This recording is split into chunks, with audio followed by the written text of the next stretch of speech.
Good evening. Our top story tonight, the Carolina Panthers have a new direction. They've hired head coach Dave Canales, and the Atlanta Falcons also have a new direction, though they're a little bit of a throwback to the past, hiring their former interim head coach Raheem Morris to run the show. Panthers have a new path. Falcons have a new path. We're going to break all of that down. We're going to be talking about some of the other coaching hires, the coaching rumors, the divisional round of the playoffs. And make sure, if you want to follow along with this, you subscribe to the Player Profiler news channel on YouTube so you can get all the up-to-date information on all of these transactions as they happen. So we've got all that and much, much more on Player Profiler today.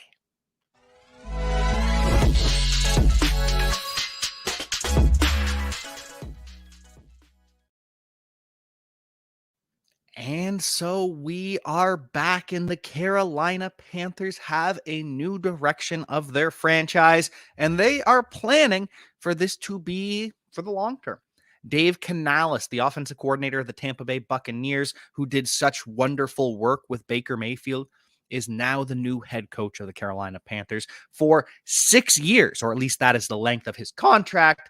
That implies that they are going to give him a long time to get this right. But Matt Rule also did have a 7-year contract, and he was fired before the end of his third season. So I don't know about that, but I wish Dave Canales all the luck in the world. His resume is pretty good. Bucs offensive coordinator for the past year, spent 2 years as the Seattle Seahawks passing game coordinator with Russell Wilson and with Geno Smith. Russ had his best year of his career with Dave Canales as the passing game coordinator. Geno Smith had a career resurgence. Baker Mayfield had a career resurgence. And we don't want to overrate the play caller and the plays. Those are what makes the difference. The difference that typically happens is guys start playing more freely. They are entrusted. Look at Jared Goff with the Detroit Lions. He is trusted by the Detroit Lions. That's why it didn't work out with the Los Angeles Rams. Why it worked out with Matthew Stafford is Matthew Stafford could be coached the way Sean McVay wanted to coach him. That doesn't work for everyone. And it seems as though Dave Canales is adaptable. His coaching style changes with who he's working with. And so we have high hopes that Bryce Young is able to rebuild, rebound, and figure this out, though they still need some work. Because Dave Canales with the Seattle Seahawks, it's a lot easier to make Russell Wilson look good with DK Metcalf and Tyler Lockett. It's a lot easier to make Baker Mayfield look good with Mike Evans and Chris Godwin. A little bit tougher to make Bryce Young look good with Adam Thielen and Jonathan Mingo. DJ Chark's going to be a free agent. Yeah.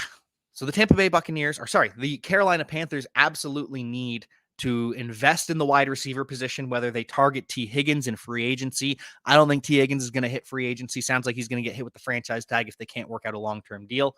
But we'll see what happens for the Carolina Panthers. We also see a downgrade at the running back position for Dave Canales. Rachaad White, much better than Miles Sanders, much better than Chuba Hubbard. So we'll see what they do with the run game, with the offensive line, which wasn't great for the Tampa Bay Buccaneers either. So that's at least one plus for what we're going to be looking at with Dave Canales. Dave Canales, also the 5th Hispanic coach in the history of the NFL. Congratulations to Dave Canales. And he will be working with a friend of his. He worked with Dan Morgan, the former first-round linebacker for the Carolina Panthers, who worked together with the Seattle Seahawks from 2010 to 2017. Morgan was in the scouting department. Canales was the wide receiver coach at the time.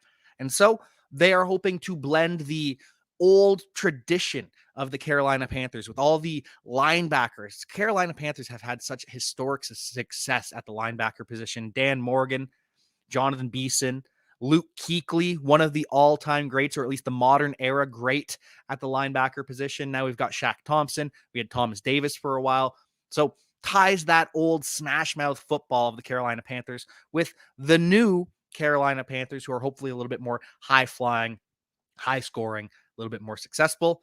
Both Dan Morgan and Dave Canales will report directly to David Tepper, the owner. So it's not a coach reports to GM, GM reports to owner. Both report directly to the owner. Both will be working together, working cohesively for the draft, for the roster, and all that jazz. As for the Tampa Bay Buccaneers, they now need a new offensive coordinator, presumably to work with Baker Mayfield. Everyone expects Baker Mayfield to be back with the Tampa Bay Buccaneers on a longer-term contract. In-house, Thad Lewis, the QB coach, is the internal favorite. However, they did request Zach Robinson, the passing game coordinator of the Los Angeles Rams, who did such great work with Baker Mayfield last year with the Los Angeles Rams.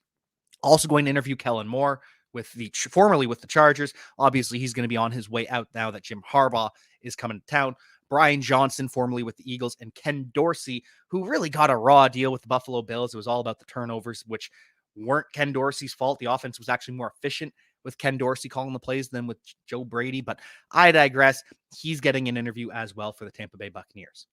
What about the Atlanta Falcons? We've got plenty of news on them right after this word from the Podfather.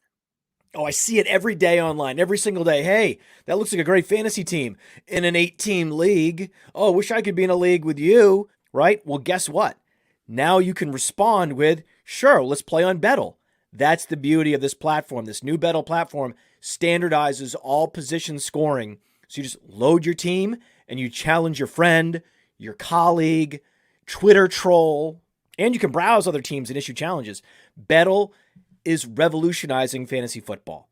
And with code Underworld, you get a $100 instant deposit match plus a free $10. So even if you deposit $20, you get $50. Think about that. So go to Bettle.com. The code is Underworld. Bettle.com. The code is Underworld. Or click a link in the description. It's fun to be right. Now, I know many of you are looking for a secret weapon for your Dynasty League, and I have it. It's called the Dynasty Dominator app. You go to the App Store, go to Google Play. It's right there. It's $5 to download, and then every year it's $5 to load the next incoming class of rookies. You can add superflex, add tight end premium. It's incredible because it allows you to look up players. It allows you to vote on whether a player is a buy, hold, or sell, and then see the market sentiment on that player. And you can compare their lifetime value rating from PlayerProfiler to their Dynasty ADP at the FFPC, all in the price lookup tool. And beyond that, we have a trade analyzer. So you'll never lose another Dynasty trade again. And in our settings, you can set this is a win now team, this is a rebuilding team. And then we let you compare players. Look at their metrics side by side. Prospect metrics, NFL metrics. It's all there. It's $5 in the App Store. There's some add-ons for Superflex and to buy the upcoming rookie class. Every year, you're going to spend $5 on this thing, and it's going to be well worth it. And we are back, and the Atlanta Falcons got him. The Atlanta Falcons have hired Raheem Morris to be their next head coach. Raheem Morris, formerly the interim head coach in the waning days of the Dan Quinn era. Dan Quinn, former head coach of the Falcons, went 4-7 in 2020 when he replaced Dan Quinn as the head coach. And before that, so he was the defensive coordinator in 2020, then became the interim head coach. But before that, Raheem Morris was actually the wide receivers coach and offensive passing game coordinator for the Atlanta Falcons. So Raheem Morris has experience coaching both sides of the football. It's not like this is a pure defensive hire. This is a coaching hire. This is a culture hire. And it seems like that is so much of what the NFL is looking for this cycle is, okay, yeah, you can call plays, but what's the culture going to be like? That's why Aaron Glenn is regarded so highly by so many franchises, getting so many interviews. The defensive coordinator of the Lions, even though the Lions defense has struggled, he's still getting interviews because of the type of person that he is. Same with Raheem Morris, and we wish him all the best. Rams defensive coordinator for 3 years, won the Super Bowl in 2021. Jalen Ramsey, who was on that Super Bowl team, says that he is the greatest, if not one of the greatest coaches in the NFL today. So high praise for Raheem Morris. He becomes the first Black full-time head coach in the history of the Atlanta Falcons. They have had interim head coaches, but this is the first time that a Black man has been the head coach of the Atlanta Falcons. Absolutely love to see the diversity in so many of these hires, this coaching cycle. It has been absolutely great to see. And this is just another one of those coaches from the legendary 2013 Washington football team staff. The one that head coach Mike Shanahan had Kyle Shanahan, had Sean McVay, had Matt LaFleur, had Mike McDaniel, had Raheem Morris. And if Bobby Slowick ends up getting hired to be a head coach, that will be 6 head coaches from the same staff that end up with head coaching jobs. The Shanahan-McVay coaching tree is just taking over the NFL and continues to do so. This new arrangement will see Raheem Morris report directly to owner Arthur Blank. Same with general manager Terry Fontenot, who they are keeping with the Atlanta Falcons, will report directly to the owner. And so both kind of run their own silos. They'll be working together on the draft, on the roster, but they both report directly to the owner instead of CEO Rich McKay. Rich McKay owns, or not owns, but is CEO of the whole business. There is so much more than just the Atlanta Falcons in this conglomerate, with all the concerts, with all of the everything else that happens with at the Mercedes-Benz. I can't remember what stadium they are. There's too many of them.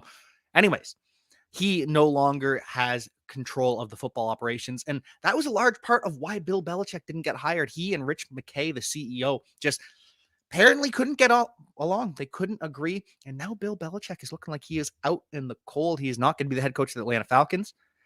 And that was the only team to interview him. And the Seattle Seahawks aren't going to hire Bill Belichick because they just forced Pete Carroll out because of his age. And the Commanders are looking to go young. It seems it's going to be Ben Johnson, offensive coordinator of the Lions, though Bobby Slowick, the offensive coordinator of the Texans, could sneak in there as well. Mike Vrabel, also an option for the Seahawks. Dan Quinn, also an option for the Commanders. But Bill Belichick doesn't seem to be an option for anyone, except if Andy Reid retires. If Andy Reid wins a Super Bowl and walks away, could Bill Belichick be the replacement in Kansas City? We're hearing that from Adam Schefter. Whether or not that comes to fruition, that is something to absolutely keep an eye on. But this current Atlanta Falcons team now needs an offensive coordinator. The favorite is Zach Robinson, the passing game coordinator of the Los Angeles Rams. Worked with him at PFF, former quarterback, veteran backup, spent time at least with the New Orleans Saints. So he is the favorite, but he also has requests from the Buccaneers, the Steelers, the Saints, the Patriots, and the Raiders, all looking to interview Zach Robinson. We will see where he ends up. The most in-demand offensive coordinator across the NFL, now that Dan Pitcher, the quarterback coach of the Cincinnati Bengals, took the job as offensive coordinator. And so those are our two latest hires at head coach. We are still waiting to see what the Commanders do. They have a second interview scheduled with Dan Quinn early this week.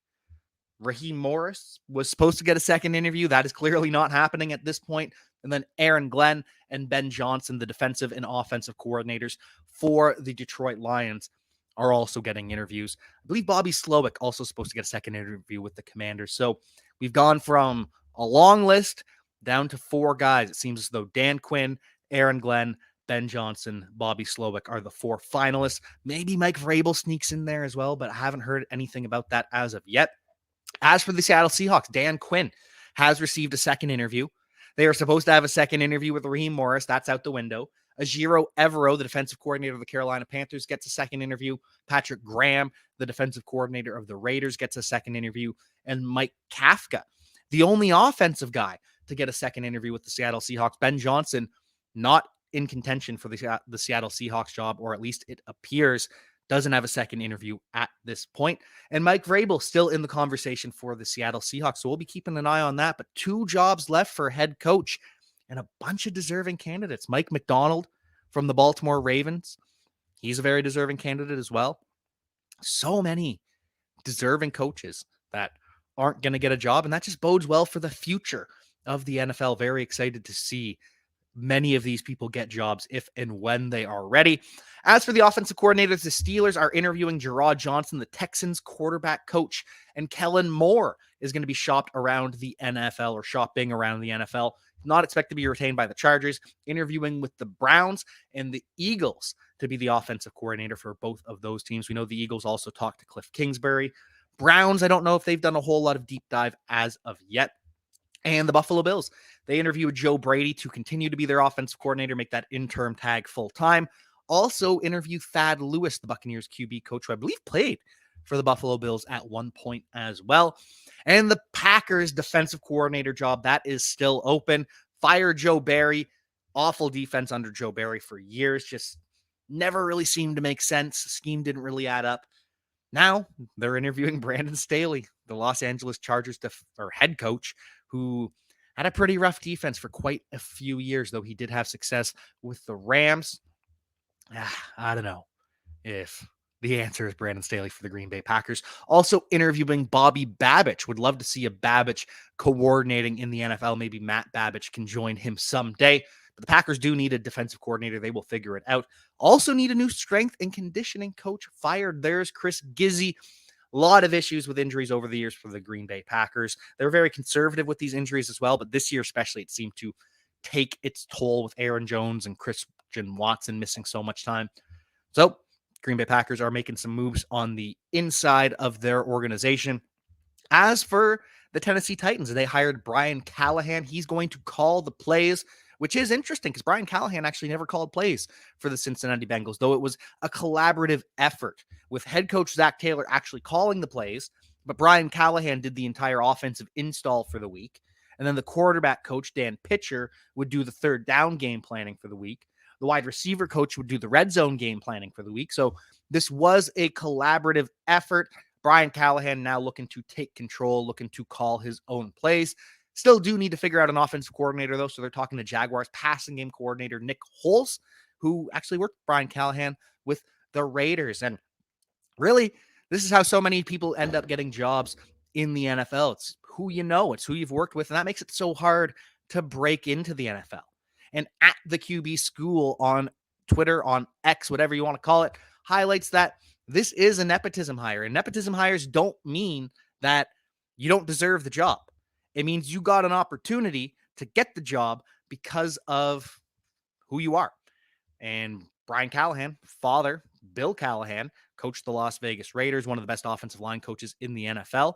So you just have to be aware of that. It is very, very hard to get your foot in the door in the NFL to become a coach of any kind. And it just becomes a lot easier to climb that ladder once you get your foot in the door. Brian Callahan absolutely deserves this hire, but it's just interesting for so many people to take offense to the word nepotism hire. No, that's not what that means. It doesn't automatically mean it's a bad hire. It doesn't mean it's not going to work out. It just means there's a lot of cronyism in the NFL. You get those early opportunities because of who you know. And if you're looking to break into the NFL as a coach and you've been struggling to make those connections, I wish you all the luck in the world. As for the Tennessee Titans and Will Levis, though, it is clear that Will Levis is going to be the guy. The quotes from Brian Callahan, all glowing.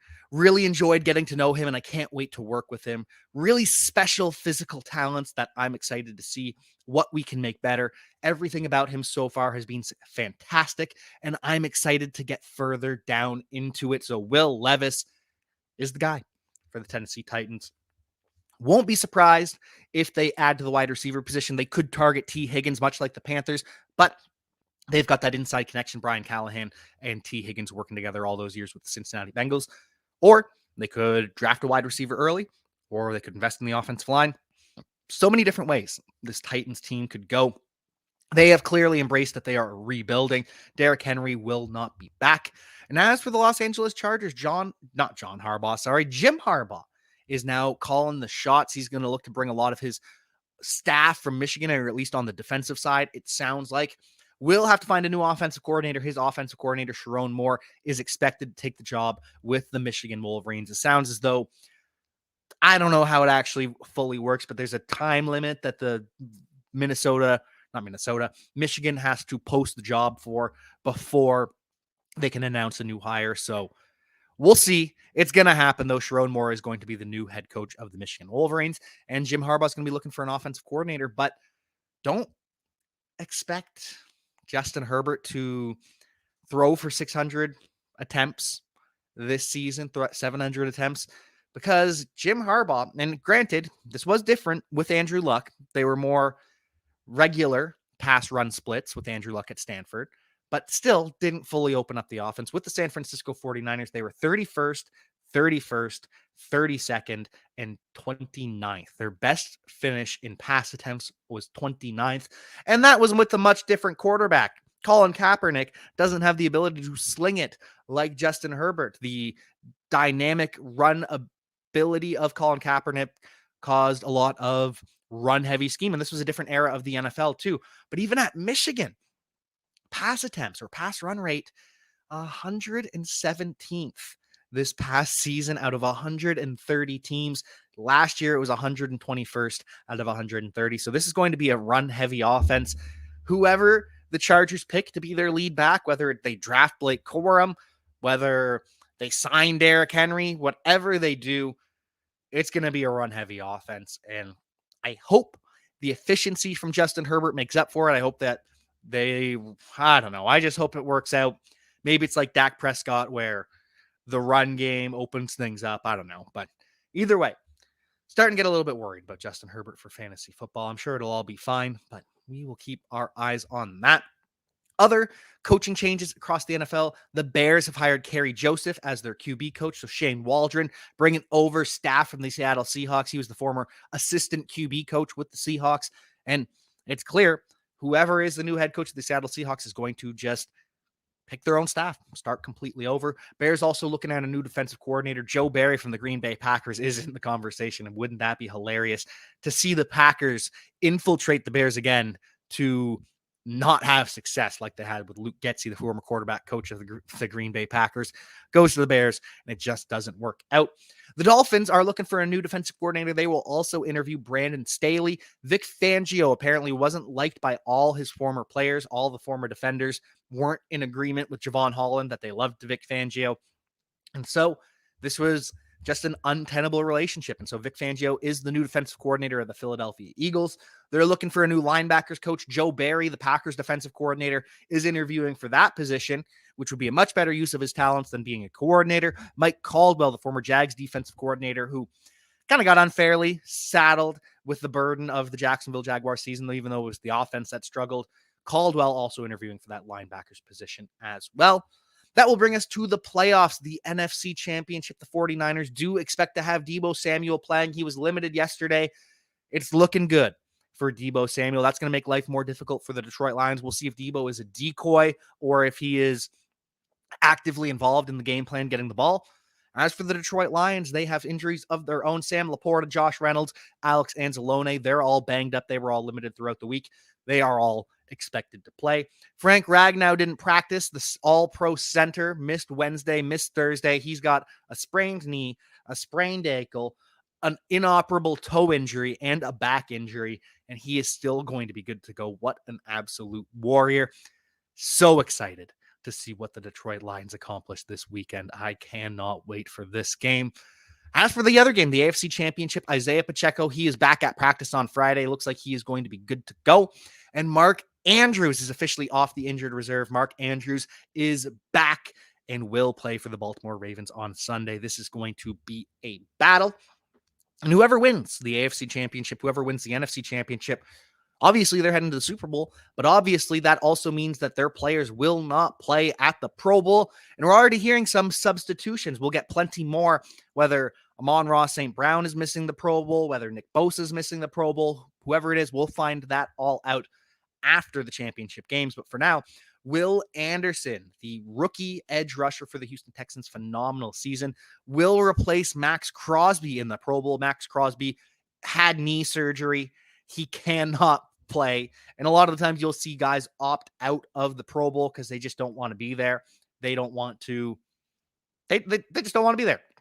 Not the case with Max Crosby. He did have knee surgery. He can't possibly play flag football, so he is out, as is Amari Cooper. He's going to be replaced by Stephon Diggs. And if Stephon Diggs is announced to be the replacement, that tells me Stephon Diggs is going to show up. So maybe we're turning over a new leaf with Stephon Diggs. Maybe he's happy to be there. Maybe he's excited. Maybe he's ready to return and win for the Buffalo Bills. That's what it's starting to sound like. Maybe it's just a new Stephon Diggs. He's accepted his role in the NFL, and he's just happy to be there at the Pro Bowl. Either way, not overly surprised by this either. Amari Cooper, there's no word that he's had surgery or anything like that, but with all the injuries he suffered throughout the year, whether it was the hip, whether it was, I think he had the abdominal injury in the offseason, probably ankle. I can't remember all the injuries Amari Cooper had, but I won't be surprised if he's getting surgery on any of those or if he's just resting up, trying to stay healthy. As for another wide receiver in the AFC who didn't make the Pro Bowl, Calvin Ridley. Sounds like he's going to be back with the Jacksonville Jaguars. The Jaguars are high on Calvin Ridley. They think that he will be even better in 2024. They're excited to see him get another year in the system, another year of life in the NFL. So do expect Calvin Ridley to be signed long-term.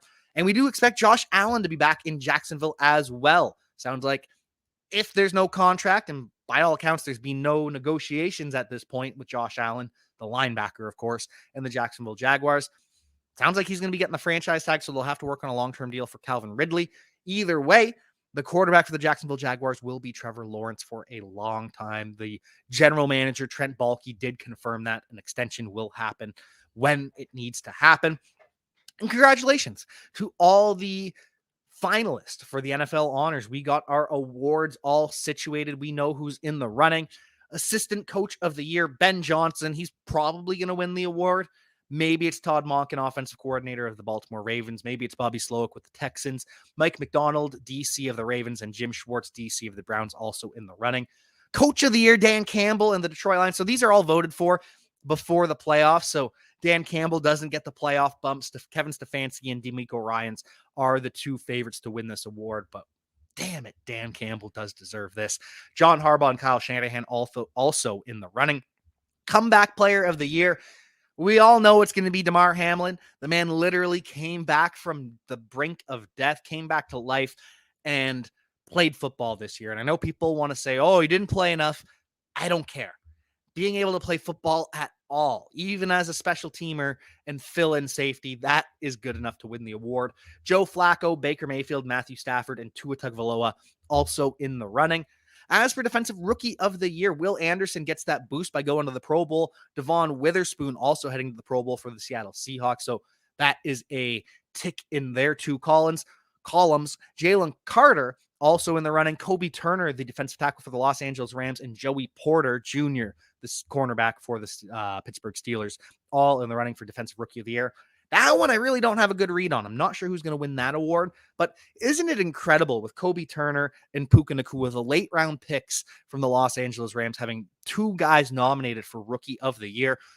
And if it weren't for CJ Stroud being so good, it would go to Puka Nacua. And in a just world, it would go to Puka Nacua. The most prolific rookie receiver that we have ever seen is going to lose out to a very good quarterback in CJ Stroud. But those are the two finalists. We know it's going to be one of them. We know it's going to be CJ Stroud. I want it to be Puka Nacua. Jahmyr Gibbs, Sam Laporta, and Bijan Robinson also in the running for Offensive Rookie of the Year.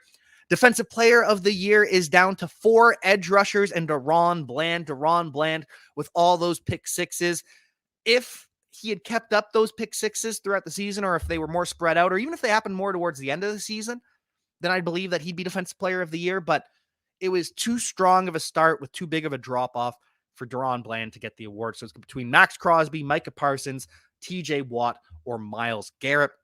The All-Pro voting tells me it's going to be Myles Garrett. Myles Garrett got more first-team All-Pro votes than TJ Watt. Micah Parsons and Max Crosby were on the second team. So congratulations, Myles Garrett. Looks like it's going to be him. Offensive Player of the Year is interesting for me because there's the two obvious skill position players, Christian McCaffrey and Tyreek Hill. There's always 5 nominations, so CeeDee Lamb also gets that nomination. But there's 2 quarterbacks, which kind of makes it obvious who's not getting MVP and who's in the running for MVP. Lamar Jackson is going to be the MVP. He's also in the running for Offensive Player of the Year, as is Dak Prescott.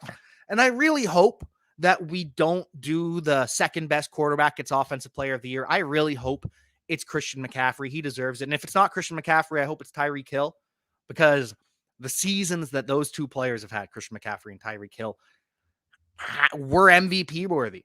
And that's why Christian McCaffrey is nominated for MVP. He is one of the 5 finalists, which tells me he's probably going to be the one to be Offensive Player of the Year over Tyreek Hill. But stranger things have happened.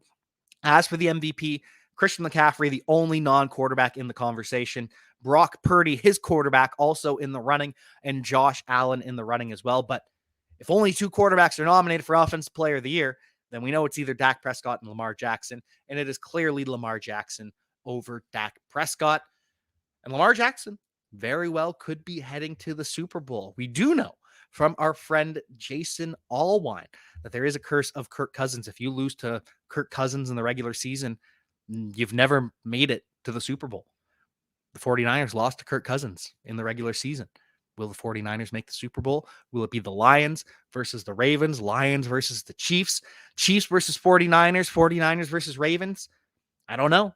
But I do know that Kirk Cousins is ahead of schedule, which is phenomenal news. 44 days ahead of free agency. It sounds like Kirk Cousins is going to be throwing next month, and a month is 30 days. So even if it's at the end of next month, that is still within the 44-day time window for free agency.